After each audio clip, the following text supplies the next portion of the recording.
Isang mapagpalang araw sa lahat ng aking tagapanood. Ang una, maraming salamat po sa panonood nyo ng aking mga munting videos. Sa ngayon, ako ay mag-uuling ng bao kasi sayang naman ito kung pababayaan lang at mabubulok lang naman to. Ngayon, inuuling ko ito kasi ang purpose naman ito ay panggatong din namin. At yung iba, kung may bibili, di ibibinta ko. Binibili ito rin sa amin ng 300 ang isang sako. Yan ang bao ko pa. Yan ang inuuling ko. Ang laban yan, ng hukay na yan, mga 3 sako din.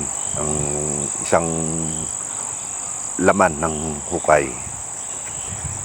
Yan. Yan, kagagatong ko lang. Mga bandang alas 10 na ng umaga yan. Abutin siguro ng mga hanggang alas 3 ng hapon bago mapuno yung hukay na yan, yung butas na yan, bago mapuno. Kailangan lang ng tiyaga. Tiyaga lang para naman kumita kahit konti. Pag nabili rin ng iba, nakakabili rin ng kahit pang-ulam. Ayan nga pala, mag-isa lang ako dyan na nagtatrabaho ng pag-uuling. Kasi katatapos ko lang magkupras nung nakaraang araw. Ngayon, ito naman nga ang gagawin ko. Uulingin ko yung bao. Inuling ko na nga yan pala gawa ng sa susunod na araw. Kami ay mag-harvest na naman ng, doon sa kabila kong nyugan. At magtatrabaho naman kami doon. Kung hindi ko kaagad ito mauling, mapapabayaan. Kaya doon na naman kami pupukus sa trabaho na naman na pag-harvest. At kukuprahin din naman namin yun. At mas ganun din, marami rin bao din ang maiiwan doon. Yan nga pala, mga bandang alas 3:30 na ng hapon yan. Puno na rin yung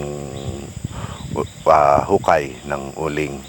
Ay pinapapapa ko na lang yung natitirang mga bao para lahat sila mauling, walang maiwan na bao sa hukay. Ayan nga pala, binabaliktad ko para mauling lahat.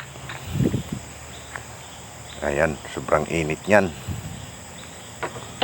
Lahat yan baga, yung punong-puno yung hukay na yan.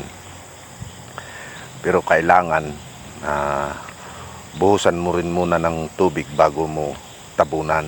Ang pinapantabong ko nga pala dyan, yung kawayan na biniak, tapos lalagyan ko ng anahaw at saka ko tatabunan ng lupa. Yan, binubuhusan ko yan para hindi gaano mainit yung paglapit ko dyan sa hukay. Para ang hirap pag sobrang init. Ayan, ganyan lang po ang pag-uling ng bao. Tiyaga lang, konting sakripisyo. Ayan, wala nang ganong baga sa ibabaw. Binuhusan ko na yan. Lalagyan ko muna ng kawayan. Mga biniak ko yan na kawayan, dinidikit-dikit ko kasi nga ang pantabong ko lang ay dahon lang ng anahaw. Kasi dapat dito yung katawan ng saging para hindi agad na susunog. Kaya ito pinagdikit-dikit ko para hindi masunog yung dahon ng anahaw. Saka ko lalagyan niya ng lupa, tatabunan. Bukas lang pwede na hanguin yan. At malamig na yan eh. Patay na yung apoy.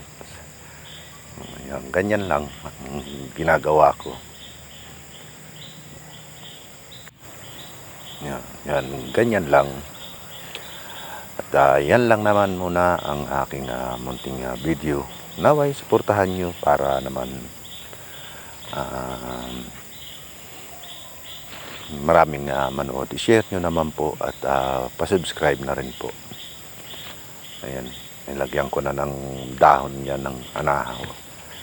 At tatabunan ko na ng lupa para walang sumingaw at mamatay na rin yung apoy, yung baga. Yan, ganyan lang. Ayan, yung lupa na yan, yung hinukay ko rin mismo dyan pag butas ko yan. Ganyan lang po. Hanggang sa muli po, hanggang sa susunod pong mga video, naway suportahan nyo rin po ang aking munting channel. Maraming salamat po sa inyong lahat.